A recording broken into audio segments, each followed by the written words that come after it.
नीलांचल निवासाय नित्याय परमात्मने बालभद्र सुभद्राभ्याय जगन्नाथाय ते नमः। नमस्कार दोस्तों, आप सभी को स्वागत है हमारे यूट्यूब चैनल पावरफुल हिंदू धर्म में। आज हम आप सभी को भगवान जगन्नाथ की रथ यात्रा कब निकाली जाएगी तथा इसको निकालने की क्या कहानी है और मझधार पर क्यों रथ यात्रा रुक जाती है उसके बारे में आप सभी को बतलाएंगी। अगर आप सभी हमारे वीडियो को पहली बार देख रहे हैं तो वीडियो को लाइक कीजिए, चैनल को सब्सक्राइब कीजिए, बेल आइकन को प्रेस कीजिए, ऑल ऑप्शन पर क्लिक कीजिए ताकि आने वाले वीडियो की नोटिफिकेशन आप सभी को मिलती रहे। आइए जानते हैं जगन्नाथ स्वामी के बारे में।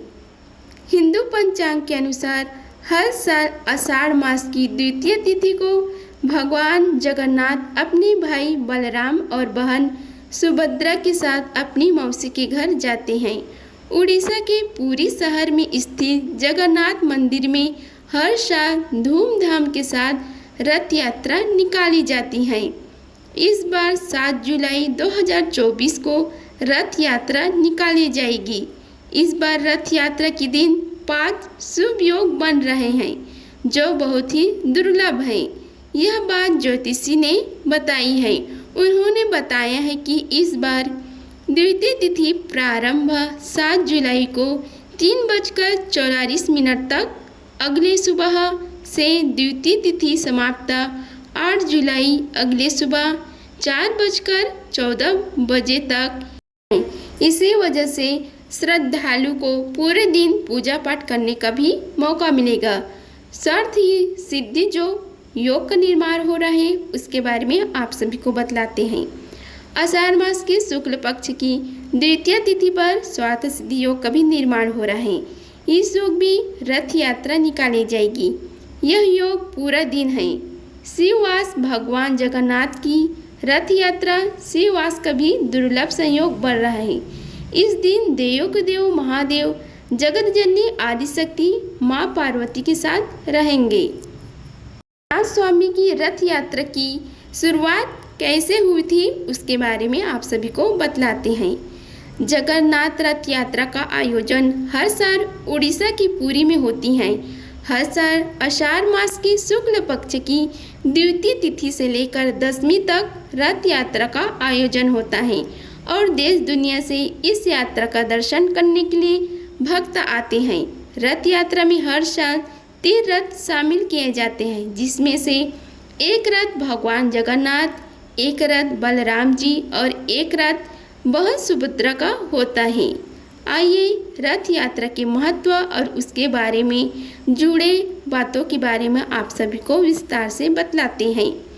जगन्नाथ रथ यात्रा का आयोजन हर साल किया जाता है। इस बार जगन्नाथ रथ यात्रा का आरंभ 7 जुलाई से हो रहा है।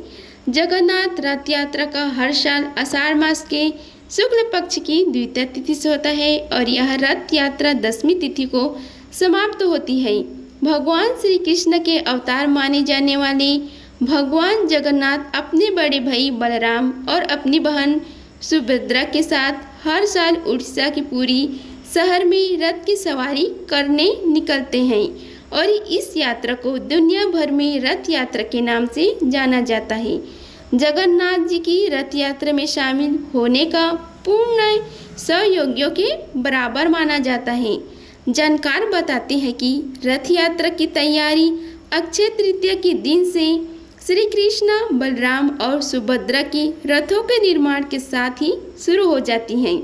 यहाँ पुरी में भगवान जगन्नाथ का 800 साल पुराना मंदिर है और यहाँ भगवान श्री कृष्ण जगन्नाथ के रूप में विराजते हैं। आइए आपको बताते हैं इससे जुड़ी कुछ अन्य बातें तथा तीनों रथों से जुड़ी कुछ खास बातों के बारे में। जगन्नाथ स्वामी की जगन्नाथ यात्रा की कहानी के बारे में आप सभी को बताते हैं। धार्मिक मान्यता के अनुसार एक बार बहन सुभद्रा ने अपने भाइयों कृष्ण और बलराम जी से नगर को देखने की इच्छा प्रकट की। फिर दोनों भाइयों ने बड़े प्यार से अपनी बहन सुभद्रा के लिए भव्य रथ यात्रा करवाई और उस पर सवार होकर तीनों नगर भ्रमण के लिए निकले थे। रास्ते में तीनों अपनी मौसी के घर गुडीचा भी गए और यहाँ पर 7 दिन तक रुके और उसके बाद नगर यात्रा को पूरा करके वापस पुरी लौटे थे। तब से हर साल तीनों भाई बहन अपने रथ पर सवार होकर नगर भ्रमण पर निकलते हैं और अपनी मौसी के घर गुडीचा मंदिर जाते हैं। इनमें सबसे आगे बलराम जी का रथ, बीच में बहन सुभद्रा का रथ और सबसे पीछे जगन्नाथ जी का रथ होता है। अब हम आप सभी को जगन्नाथ यात्रा का महत्व के बारे में बताते हैं।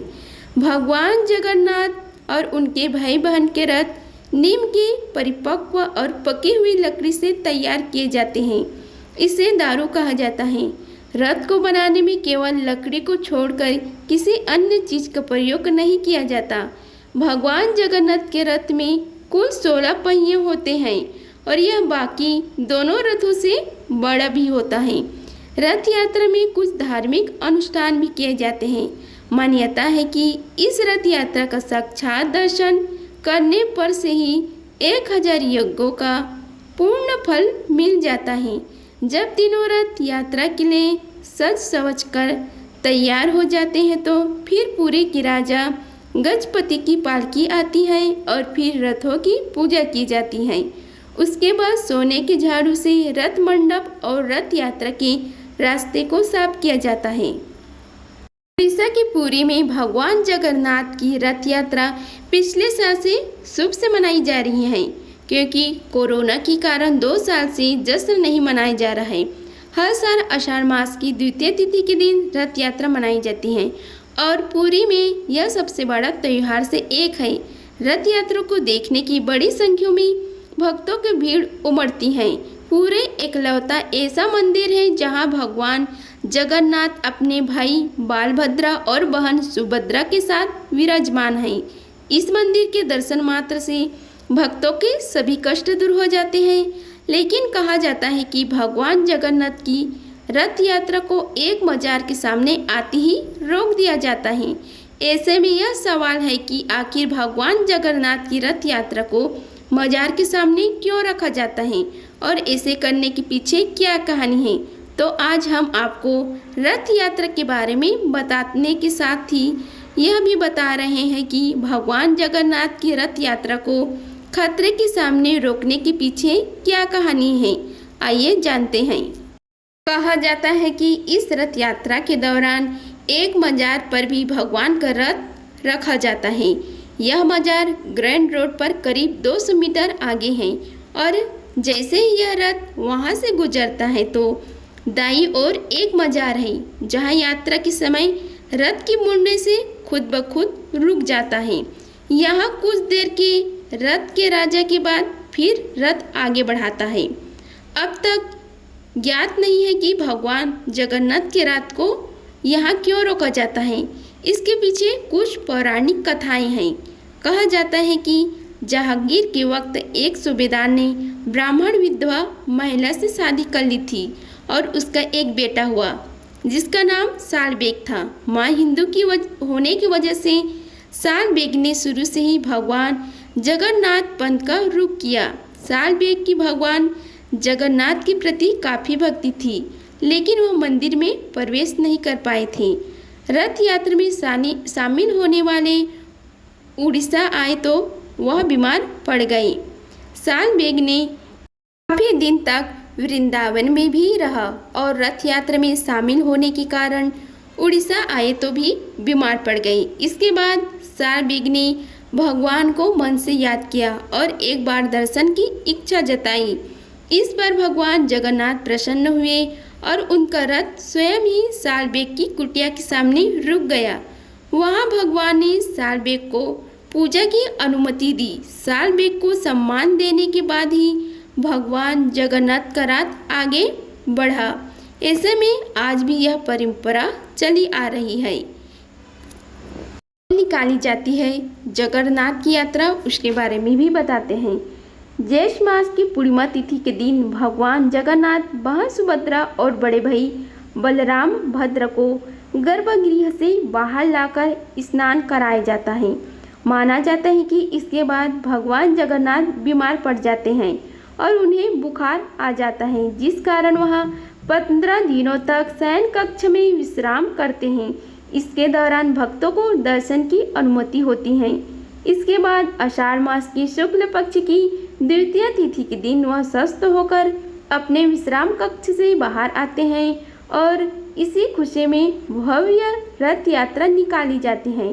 पुराणों के अनुसार भगवान जगन्नाथ की बहन ने एक बार नगर देखने के लिए अपनी इच्छा जाहिर की, जिसके बाद भगवान जगन्नाथ जी और बालभद्रा अपनी बहन सुभद्रा के साथ रथ पर बैठकर नगर घूमने गए। जिसके बाद वे मौसी के घर गुंडीचा भी गए और 7 दिन तक यहाँ रुकी। तभी से यह यात्रा निकलने की परंपरा चली आ रही है। ऐसा भी कहा जाता है कि भगवान कृष्ण के मामा कंस उन्हें रथ पर मथुरा बुलाते हैं, जिस पर सवार होकर वे अपने भाई के साथ मथुरा जाते हैं। तभी से यह रथ यात्रा शुरू हुई है। कृष्ण की रानियां माता रोहिणी से कहती है कि वे उनकी रासलीला की कहानी सुनाएं। माता रोहिणी को ऐसा लगता है कि कृष्ण की गोपियों के सामने सुभद्रा को यह कहानी नहीं सुनाना चाहिए, इसलिए वे उसे कृष्ण बलराम को रथ यात्रा के लिए भेज देती हैं। तभी वहाँ नारद जी प्रकट होते हैं और तीनों को एक साथ देखकर प्रसन्न हो जाते हैं और प्रार्थना करते हैं कि हर साल इनके दर्शन साथ में होते रहें। उनकी यह प्रार्थना स्वीकार हो जाती है। तभी से इस रथ यात्रा को निकाला जाता है। अब हम आप सभी को भगवान श्री जगन्नाथ की रथ यात्रा का शुरुआत तथा उसकी निर्माण किस प्रकार होता है उसके बारे में बतलाते हैं। भगवान जगन्नाथ की रथ यात्रा से पहले पवित्र वृक्षों की लकड़ियां इकट्ठी की जाती हैं। इसके बाद इनसे रथ का निर्माण किया जाता है। इस रथ में नीम की लकड़ियां का इस्तेमाल सबसे ज़्यादा किया जाता है। इसे 3 रथों का निर्माण किया जाता है। एक रथ में 14 पहिए, दूसरे में 16 और तीसरे में 12 पहिए होते हैं। साल में पहली बार ऐसा होता है जब मंदिर की गर्भ से मूर्तियों को बाहर निकाला जाता है और इनकी रथ यात्रा कराई जाती है। इसके बाद उन्हें वापस स्थान पर स्थापित कर दिया जाता है। यह महोत्सव सिर्फ जगन्नाथ में ही नहीं होता, बल्कि देश की अलग अलग हिस्सों में मौजूद इस्कॉन मंदिर में भी रथ यात्रा निकाली जाती है। इस दिन को त्यौहार की तरह मनाया जाता है। अगर आप सभी को हमारी वीडियो पसंद आई होगी तो वीडियो को लाइक कीजिए, चैनल को सब्सक्राइब कीजिए और कमेंट बॉक्स में जय श्री जगन्नाथ स्वामी लिखिए। धन्यवाद। मिलते हैं अगले वीडियो में, तब तक के लिए जय श्री जगन्नाथ स्वामी।